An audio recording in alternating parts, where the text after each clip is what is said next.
फरवा, अब तुम इस घर की मालकिन हो। अल्लाह ने इतनी बड़ी जायदाद की मालकिन बना दिया तुम्हें।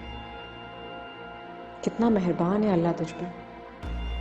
जिस चीज़ की तमन्ना की थी वो मुझ पर निछावर हो गई।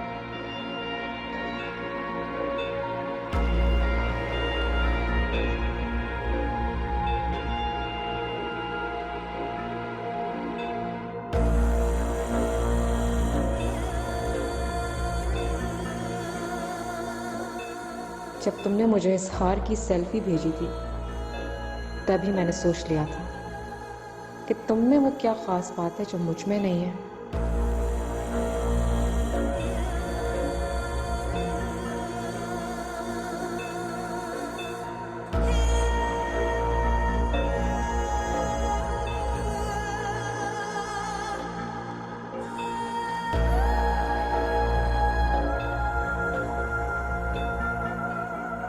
बात सिर्फ किस्मत की है।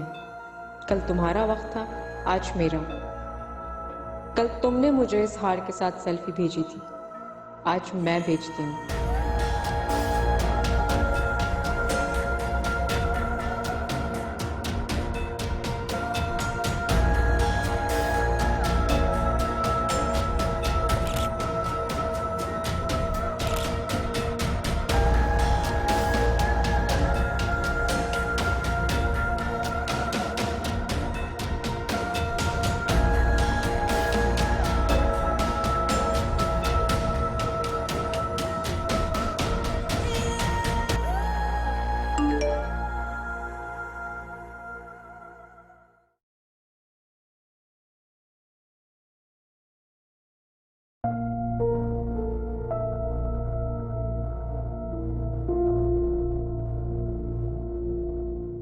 मैंने तुमसे कहा था ना, मैं तुमसे अपना हक छीन के रहूंगी।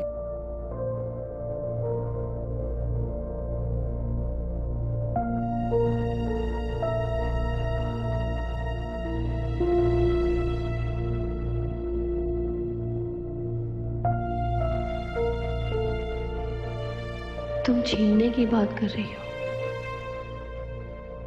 मैंने तो पहले ही अपना हक तुम्हें दे दिया। काश तुम समझ सकती।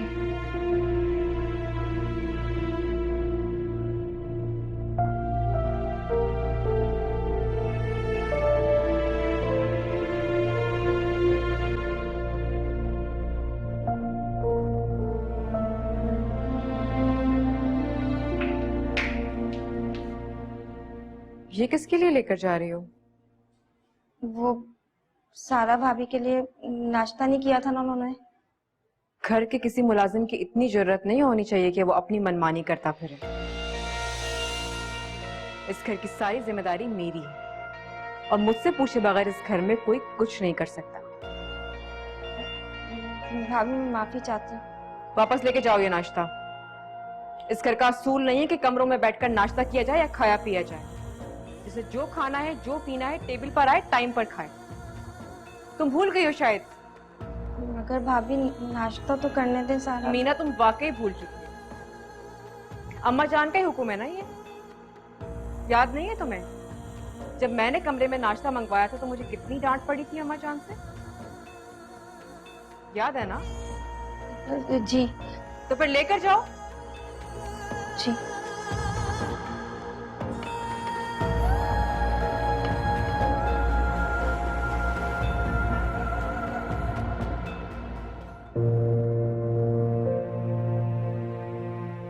फरवा, मैंने तो तुम्हारे साथ कभी भी बुरा नहीं किया और ना ही बुरा करने का कभी सोचा। लेकिन तुम ना जाने कौन से बदले ले रही हो। या अल्लाह, ये मुझे तू क्या रंग दिखा रहा है? रिश्तों की हकीकत और मोहब्बत के बदलते रंग। अम्मा जान को मैं हमेशा अपनी माँ समझती थी, लेकिन वो सास बन गई है। जिसे दोस्त नहीं बहन समझती थी वो सौतन बनने पर तुली है। ये सब क्या हो रहा है या अल्लाह? अगर तो रिश्तों का बदलना दिखा रहा है तो फिर मुझे उन्हें बर्दाश्त करने का हौसला भी दे।